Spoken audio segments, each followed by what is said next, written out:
পাকছে কোনটা পেডাল দেখতো পাকছে কোনটা কেমনে বুঝলে পাকছে এটা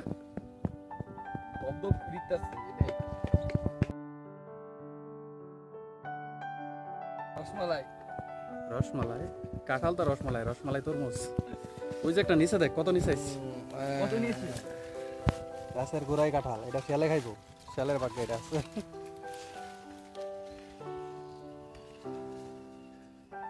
এটা শিয়ালে শিয়ালে খাবে এটা